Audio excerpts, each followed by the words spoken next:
میری اماں کی چاند سی بہو۔ آج کی یہ کہانی سن کر آپ کہیں گے کہ قسمت جب مہربان ہو تو انسان سوچ بھی نہیں سکتا ہے وہ کچھ اس کے ساتھ ہو جاتا ہے۔ یہ کہانی سننے کے لیے اس ویڈیو کو مکمل دیکھیے گا اور ہمارے چینل سیدہ وائس کو پہلے سبسکرائب کر دیں اور اسی طرح کی سٹوریز سننے کے لیے بیل کو ضرور پریس کریں۔ جلدی کھانا کھاؤ بیٹا، ناشتہ ٹھنڈا ہو رہا ہے، تم نہ جانے کن سوچوں میں گم بیٹھے ہو۔ اماں نے میرے چہرے سے یقیناً اندازہ لگا لیا تھا میں کچھ کہنا چاہتا ہوں۔ میں نے ہاں کر کے ناشتے پر توجہ دی۔ ناشتہ بلا شبہ بہت لذیذ تھا۔ میں نے بھرپور طریقے سے انصاف کیا اور پھر ہاتھ صاف کر کے تمام تر ہمت کو جمع کرنے لگا۔ اماں، وہ مجھے آپ سے کچھ کہنا ہے۔ لڑکھڑاتی زبان کے ساتھ بات کا آغاز کیا تو اخبار پر سے تصویریں دیکھتی اماں نے سر اٹھایا۔ اماں، وہ میں کہنا چاہتا تھا کہ زبان اس سے آگے کچھ بول ہی نہیں پا رہی تھی۔ ایسا پہلی بار نہیں ہوا تھا۔ پچھلے کئی دنوں سے میری شادی کے چرچے گھر میں گونج رہے تھے۔ میں جب بھی اس سلسلے میں بات کرنے آتا تو پچھلے کئی گھنٹوں سے ترتیب دیے جملے ذہن سے اڑن چھو ہو جاتے یا زبان پر تالے پڑ جاتے۔ کومل کے بارے میں بتانا تو دور کی بات، میں تو شادی کے ذکر سے ہی شرما جاتا۔ گھر کے ایک محدود ماحول میں اماں کی سادگی نے جو میری تربیت کی تھی وہ مجھے کچھ بھی کہنے سے روک دیتی۔ ہاں تو بولو نا بیٹا، کیا سوچنے لگتے ہو؟ اماں میرے چہرے کی اتار چڑھاؤ کو حیرت سے دیکھ رہی تھی، جبکہ میں ایک بار پھر ہمت ہار کے بازو جھٹک گیا۔ اماں، میں کہنا چاہ رہا تھا کہ آپ اپنی صحت کا بالکل خیال نہیں رکھتی اور روز بروز کمزور ہوتی جا رہی ہیں۔ میں نے لڑکھڑاتی زبان سے بات بنائی تو وہ کھلکھلا کر ہنس پڑی۔ اب میری عمر نہیں ہے ایسی چونچلوں کی، نہ ہی جسم میں طاقت باقی ہے کہ اپنے لیے کچھ کروں، بس اسی کا بھی کچھ اور حل سوچ رہی تھی۔ وہ معائنہ خیزی سے کہتی ہوئی پھر سے فلمی دنیا کا صفحہ دیکھنے لگی۔ میں جو موضوع بدلنے کے چکر میں تھا تو بات خود ہی میرے پسندیدہ موضوع پر آ ٹھہری۔ ابھی میں پھر سے لب واک کرنے پر تیار ہوا تھا کہ مین گیٹ پر دھڑا دھڑ بجنے لگا۔ میں بری طرح بدمزہ ہو کر گیٹ تک گیا تو توقع کے مطابق ثروت آپا اور ندرت باجی اپنے 3 اور 4 بچوں کے ہمراہ تشریف کا ٹوکرا لا چکی تھی۔ میں نے پھیکی سی مسکراہٹ سے ان کا استقبال کیا۔ جانتا تھا کسی مہم کے تحت روز کا آنا جانا ہو رہا ہے، مگر وہ دونوں میرے صدقے واری جاتے نہ تھکتی۔ انہیں اماں کے پاس برآمدے میں چھوڑ کر خود آفس جانے کے لیے تیار ہونے لگا، مگر کان مکمل طور پر برآمدے میں ہونے والی گفتگو پر لگے ہوئے تھے جو وقتاً فوقتاً سنائی دے رہی تھی۔ اماں، یہ میرے بس کا کام نہیں ہے۔ میں نے تو بہت کوشش کی مگر کوئی کام کی لڑکی نظر ہی نہیں آتی۔ ہاں، کل میری سہیلی نے اپنی نند کا ذکر کیا ہے، تصویر میں تو بھلی معلوم ہوتی ہے۔ ثروت آپا نے آخری جملے میں اپنی سمجھداری کی دھاک بٹھائی۔ اب آپ لوگ چل کر خود دیکھ لیں کیسی لڑکی ہے۔ اتنا بڑا فیصلہ میں اکیلے تو نہیں کر سکتی نا، اس لیے میں ندرت کو بھی راستے سے لیتی آئی ہوں۔ بس اب آپ جلدی سے تیار ہو جائیں۔ لڑکی دیکھنے میں تو اچھی تھی نا؟ ارے میں بتائے دے رہی ہوں، میرا تو اکلوتا بیٹا ہے، مجھے اس کے لیے خوبصورت لڑکی چاہیے، بھلے اسے زیادہ کچھ آتا ہو یا نہ آتا ہو۔ اماں نے صاف گوئی سے کہتے ہوئے نواسی کی پونی بنائی۔ بچوں نے سارے گھر کو سر پر اٹھا رکھا تھا۔ میں نے باتیں سننے کے لیے پورا سر کھڑکی میں دے دیا۔ اماں کیوں فکر کرتی ہیں؟ لڑکی کمال چیز ہے دیکھنے میں، جمیلہ نام ہے اس کا اور اپنے نام کی طرح خوبصورت بھی ہے، ثروت آپا نے چائے کے لیے برتن سمیٹتے ہوئے کہا۔ چلے اماں، بس جلدی سے تیار ہو جائیں۔ آپ کو تو پتا ہے میں دن بھر تو یہاں رک سکتی نہیں نا، میری ساس کا فوراً منہ بن جاتا ہے۔ ندرت آپا نے ان کا ہاتھ پکڑ کر اٹھا دیا اور میں اپنی کم ہمتی کو ہزاروں صلواتیں سناتے آفس کے لیے نکل گیا۔ ارے چھوٹی، تم نے دیکھا کہ جمیلہ خود تو خوبصورت تھی ہی، مگر اس کے گھر میں ہر چیز خوبصورتی سے اور نفاست سے رکھی ہوئی تھی۔ گھر کی خوبصورتی اپنی جگہ مثال تھی۔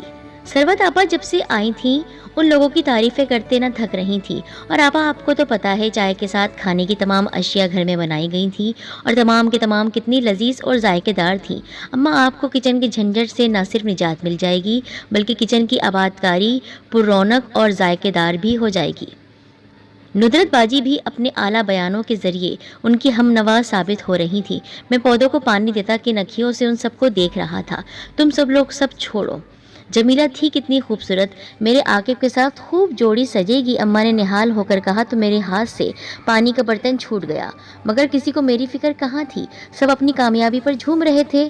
فون کی گھنٹی تواتر سے بج رہی تھی تو اماں نے خود ہی سننا مناسب سمجھا۔ ارے سمدن جی، آپ، بڑی عمر ہے آپ کی، ہم لوگ آپ ہی کو یاد کر رہے تھے۔ اماں کا چہرہ خوشی سے دمک رہا تھا۔ جہاں ندرت اور ثروت آپا ان کے قریب ہوئیں وہیں میں بھی برآمدے کی کرسی پر آ بیٹھا۔ جی آپ حکم کریں، جو آپ نے کہنا ہے کہہ دیں۔ کیا کہا بہن آپ نے؟ نہ جانے انہوں نے کیا کہا کہ اماں کو شدید جھٹکا لگا۔ یہ کیسی بات کر دی آپ نے؟ ایسا بھلا کیسے ہو سکتا ہے؟ ارے نہیں نہیں، ارے نہیں تو نہیں صحیح، اب میں آپ کو اپنا بیٹا تو نہیں دے سکتی نا؟ اماں نے غصے سے کہتے ہوئے فون پٹک دیا۔ کیا ہوا اماں؟ ثروت آپا نے بہت بے چینی سے پوچھا۔ ارے کوئی حال ہے لوگوں کا، جمیلہ کی ماں تھی، کہہ رہی تھی بات آگے بڑھانے کا اگر سوچنا ہے تو یاد رکھیے گا عاقب ہمارا گھر داماد بنے گا۔ میری جمیلہ کو کسی اور جگہ جانے کی عادت نہیں ہے، وہ نہیں جا سکے گی آپ کے گھر۔ اماں کا غصے سے برا حال تھا۔ جہاں سب کو بے چینی اور حیرت کے جھٹکے لگے تھے، وہاں میرے اندر سرتاپا سکون ٹھہر گیا تھا۔ یہ کیا فضول بات کی انہوں نے؟ ندرت باجی بہت غصہ ہوئی۔ ہم نے بیٹے کے لیے بہو لانی ہے، نہ کہ بیٹے کو گھر داماد بنانا ہے اور بیٹے کو بیاہ کر بھیجنا ہے۔ اماں نے فون سیٹ کو پرے دھکیل دیا جیسے وہاں جمیلہ کی امی بیٹھی ہوں۔ شرم نہیں آئی ایسی باتیں کرتے ہوئے؟ ثروت آپا بڑے افسوس سے بولی۔ ابھی افسوس رات بھر جاری رہا تھا، مگر میں مطمئن سا سیٹی کی دھن پر گانا بجاتا اندر کمرے میں چلا گیا، کیونکہ اب وہاں سننے کے لیے کچھ باقی نہیں تھا۔ خطرہ ابھی ٹلا نہیں تھا، بس یہ میں ہی تھا جو کبوتر کی طرح آنکھیں بند کیے بیٹھا ہوا تھا۔ ابھی چند دن سکون کے نہ گزرے تھے کہ کسی آمنہ نامی موصوفوں کا ذکر گھر میں چکرانے لگا۔ خطرے کی گھنٹی زور و شور سے سر پر بجنے لگی۔ میں نے ایک بار پھر کومل سے کیے ہوئے عہد و پیما کو دہرایا اور کڑے دل سے بات کرنے کی ٹھانی۔ اماں پھر کل صبح ہی آمنہ کی طرف چلیں گے، میں نے فون کر دیا ہے ان لوگوں کو۔ اس بار نیا رشتہ ندرت باجی لے کر آئی تھی، اس لیے خاصی پرجوش نظر آ رہی تھی۔ آمنہ ان کے سسرالی رشتہ داروں میں سے کہیں تلاش کی گئی تھی۔ رات کا کھانا اسی تذکرے کے ساتھ جاری تھا۔ میں نے کھانا ختم کرتے ہی گلا کھنگار کر بات کرنا شروع کر دی۔ باجی کل آپ نے صبح جانا ہے نا؟ تو میں بتانا چاہ رہا تھا کل آپ نہ جائیں، میں نے ہلکی سی آواز میں کہا۔ ارے نہیں میرے بھائی، میں کل کہاں جا رہی ہوں؟ ندرت باجی تو نہال ہو گئی۔ میں اپنی ساس کو بتا کر آئی ہوں کہ 2-3 دن تو میکے میں گزاروں گی، آخر کو تمہارا رشتہ پکا کر کے ہی جانا ہے اس بار، بڑے ارمان ہیں تمہاری شادی کے۔ ندرت باجی نے اٹھتے ہوئے لاٹ سے میرے بالوں میں ہاتھ پھیرا۔ باجی یہی تو میں کہہ رہا ہوں آپ سے۔ ابھی میرے الفاظ منہ میں ہی تھے کہ ندرت باجی کی زونی گلا پھاڑ پھاڑ کر رونے لگی۔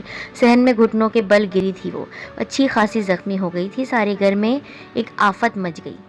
میں اپنی بات منہ میں ہی لیے رہ گیا۔ وہ سب ہاسپٹل روانہ ہو گئے۔ ایک حسرت بھری سانس بھر کر میں نے اپنے سر کے بال مٹھی میں جکڑ لیے۔ آمنہ کی تعریفوں کے پل باندھے جانے کے بعد منگنی کی تیاریاں شروع ہو گئی تھیں۔ صحن میں محفل جمی ہوئی تھی اور انگوٹھی اور کپڑوں کی خریداری کا پروگرام زیر بحث تھا۔ میں سارے گھر میں جلے پیر کے بلے کے مانند چکراتا پھر رہا تھا۔ میرے گھر والوں کی یہ خوشی بھی زیادہ دیر قائم نہ رہ سکی۔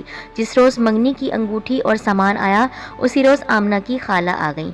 ارے بھلی مانس، چائے تو بہت مزے کی تھی، اب ذرا کچھ بات بھی ہو جائے، انہوں نے اچھی طرح چائے سے لطف اندوز ہو کر پان چباتے ہوئے کہا۔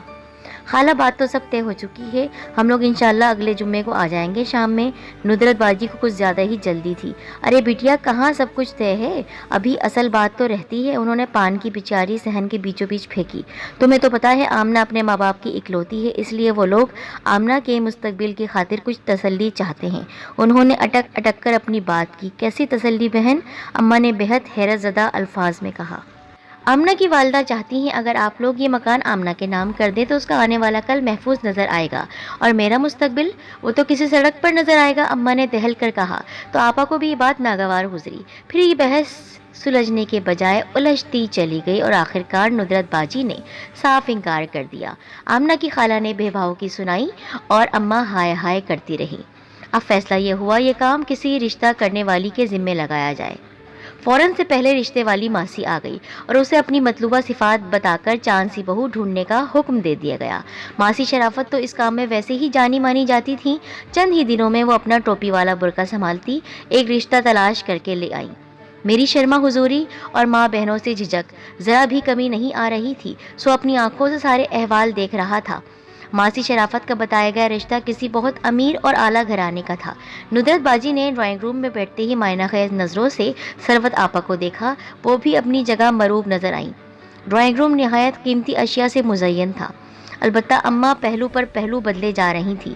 یہ ماسی شرافت ہمیں کہاں لے آئی ہے؟ اتنے امیر گھر کی لڑکی بھلا ہم جیسوں کے گھر میں ٹک پائے گی؟ اب میں نے خدشہ ظاہر کیا۔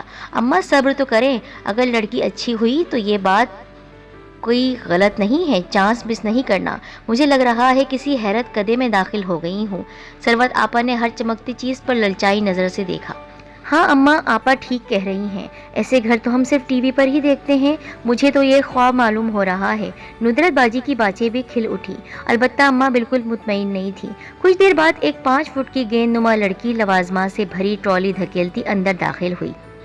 اپنی ماں بہنوں کی نسبت وہ انتہائی پستہ قد تھی، مگر صحت مند بہت زیادہ تھی۔ نصرت باجی اور ثروت آپا نے تمام لوازمات سے خوب انصاف کیا، جبکہ گیند نما سمینہ صوفے میں پھنسی شرمانی کی بھرپور ایکٹنگ کر رہی تھی۔ گھر آتے ہی اماں نے ماسی شرافت کو انکار کر دیا۔ ندرت باجی اور ثروت آپا نے مجھے دل سے انکار میں ساتھ دیا۔ ماسی شرافت، مجھے لڑکی کی ظاہری حالت پہ اعتراض نہیں ہے، یہ اللہ کی دین ہے، مگر اتنے بڑے گھر کی لڑکی میں نہیں لا سکتی۔ میرے گھر میں نہ تو اتنی سہولتیں ہیں، نہ میرے بیٹے کی اتنی تنخواہ ہے کہ وہ یہ سب کچھ پورا کر سکے، اس لیے تمہارا بھلا ہو تم ان لوگوں کو انکار کر دو، ہم ان کے برابر نہیں۔ اماں نے متانہ سے جواب دیا تو ماسی شرافت کو یہ وجہ معقول نہ لگی اور وہ ناراض ہو کر چلی گئی۔ افسوس تو دونوں بہنوں کو بھی ہوا، مگر کیا کیا جاتا، اماں سے اختلاف بھی ممکن نہیں تھا۔ سیدھی سادی اماں ایک گھریلو عورت تھی جنہیں صرف چاند سی بہو کی حسرت تھی، نہ کہ کسی اور قسم کا لالچ۔ ماسی شرافت کے پیغام انکار کو زیادہ دیر نہ گزری تھی، سمینہ کی والدہ نے فون کھڑکا دیا۔ ثروت آپا جانے کس آس اور امید پر اندر بھاگی ہوئی آئی تھی اور فون کا پیغام دیا۔ اماں بھی اپنا بھاری بھرکم وجود بمشکل سنبھالتی فون تک آئی تھی، مگر دوسری طرف تو جیسے لاوا پھٹ پڑا تھا۔ بیگم صاحبہ، اگر رشتہ نہیں کرنا تھا تو ہمارے گھر تشریف لانے کی ضرورت کیا تھی؟ ان کی طنز میں ڈوبی آواز اماں کی سماعتوں سے ٹکرائی۔ ارے تم لوگ اس قابل تھے ہمارے اتنے شاندار ڈرائنگ روم میں بیٹھتے، اور جو لوازمات تم لوگوں کے سامنے رکھے گئے تھے اس سے پہلے کبھی دیکھے تھے تم لوگوں نے؟ بہن کیسی باتیں کر رہی ہیں؟ اماں کو حیرت کا شدید جھٹکا لگا تھا۔ ارے تمہاری جیسی بہن نہیں ہے میری، منہ سنبھال کر بات کرو۔ ان کی بدتمیزی عروج کو پہنچ گئی تھی۔ یہ تم لوگوں کا وتیرہ ہے، رشتے کے بہانے لوگوں کے گھر جا کر ٹی پارٹی انجوائے کرتے ہو۔ اگر تمہیں میری بیٹی اتنی ہی بری لگی تھی تو دیکھتے ہی چلی جاتی، سب کچھ کھا کر چاٹ کر دفع ہو گئے اور پھر منہ بنا کر انکار بھی کر دیا۔ اب آپ زیادتی کر رہی ہیں بہن۔ اماں نے ان کی آنکھ برسانی زبان کے آگے بے بس ہو کر یہی کہا۔ تم لوگوں نے کیا انکار کرنا تھا؟ تمہارا ہمارا جوڑ نہیں، انکار تو مجھے کرنا تھا، تم جیسے بھوکے ننگے لوگوں کو اپنے گھر بلا کر۔ تمہارا ہمارا واقعی کوئی جوڑ نہیں ہے۔ انہوں نے بے بہاؤ کی سنائی اور کھٹاک سے فون بند کر دیا۔ اماں بیچاری تمہارے دکھ کے شام تک کچھ بولی ہی نہیں، کجا تو دور کی بات، کچھ کھانا پینا بھی نہیں کیا انہوں نے۔ بہت دیر کے بعد بیٹیوں کے اصرار پر پوری گفتگو سنائی۔ سنو عاقب، میری بات سن کر اپنے کمرے میں جانا۔ میں رات کا کھانا کھا کر اندر بڑھنے لگا تو اماں کی ناراض سی صدا پر کھٹک کر رہ گیا۔ ہم نے بہت کوشش کی تمہارے لیے رشتے تلاش کرنے کی، مگر شاید یہ ہمارے بس کی بات نہیں ہے، ہم سے اور کھیل تماشے نہیں ہوتے۔ اب جو بھی کرنا ہے تمہیں خود کرنا ہے۔ کیا مطلب اماں؟ میں سمجھا نہیں۔ ہاں، تم اتنے چھوٹے بچے نہیں ہو کہ تم سمجھے نہیں، انہوں نے بھرپور طنز فرمایا۔ میں الجھ رہا تھا، الجھن زدہ نظروں سے پہلے آپا کو اور پھر باجی کو دیکھا، مگر ان کے چہروں پر ناسمجھی کی تحریر رقم تھی۔ میرا مطلب ہے شادی تم نے کرنا ہے تو اپنے لیے لڑکی بھی خود تلاش کرو، جو بھی پسند ہو ہمیں بتا دینا، ہم جا کر بات پکی کرائیں گے، مگر اس طرح در در کے دھکے کھا کر چاند سی بہو تلاش نہیں کر سکتے۔ اماں کے لہجے میں حسرت سی در آئی تھی، مگر میں تھا کہ شادی مرد کی کیفیت میں مجھے لگا کہ میری سماعتوں میں فرق ہے، مگر ایسا کچھ نہیں ہوا۔ اب پریشان حال کیوں کھڑے ہو؟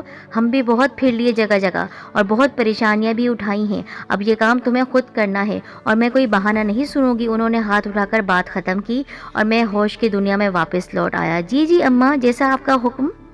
اور میں دلی خوشی اندر ہی اندر دباتا ہوا اپنے کمرے کی جانب بھاگا تھا۔ ابھی ساری رودات کومل کو بھی سنانی تھی۔ قسمت مجھ پر اس طرح مہربان ہوئی کہ جس کی جرت میں زندگی بھر نہ کر پاتا۔ میری ماں میری بہنوں کے سامنے تو میری چلنی ہی نہیں تھی۔ میں خاموش تماشائی بن کر اپنی بیوی کو قبول کر لیتا، مگر ایسا نہیں ہوا۔ قسمت مجھ پر مہربان ہو گئی۔ کیا قسمت آپ پر بھی اس طرح مہربان ہوئی ہے کہ جس لڑکی کو آپ پسند کرتے ہیں، جس سے محبت کرتے ہیں، جس سے شادی کرنا چاہتے ہیں، وہی آپ کی اماں کی چاند سی بہو بننے والی ہے؟ اگر ایسا نہیں ہے تو دعا کیجیے، دعا میں بہت طاقت ہوتی ہے۔ خواہ میں لڑتا جھگڑتا اپنی بہنوں کو مناتا، اپنی ماں کو مناتا، اور وہ مانتی بھی نہیں۔ یہاں تو قسمت خود ہی مجھ پر مہربان ہو رہی تھی۔ میں نے تو ایسی بازی کھیلی کہ گیند خود ہی میرے کورٹ میں آ گئی۔ یہ بات تو میں آپ سے کہہ رہا ہوں، میری اماں اور میری بہنوں سے مت کیجیے گا، اور یہ بات صرف کومل کو پتہ ہے، جس کو میں کئی سالوں سے چاہ رہا تھا اپنی بیوی بنانا، لیکن سمجھ نہیں آ رہا تھا کہ اپنی ماں اور بہنوں کے سامنے اس کا تذکرہ کیسے کروں۔ پھر میری ماں بہنوں نے جو رشتوں کا چکر چلایا اور اتنی لڑکیاں انہوں نے دیکھی لیکن کوئی بھی ان کو پسند نہیں آئی، نہ ان لڑکیوں نے انہیں پسند کیا، تو پھر کومل کو ہی انہیں پسند کرنا تھا، اور آج میری کومل میری بیوی بن کر میرے آنگن میں اتر آئی ہے، ان کی چاند سی بہو بن کے، میری اماں کی چاند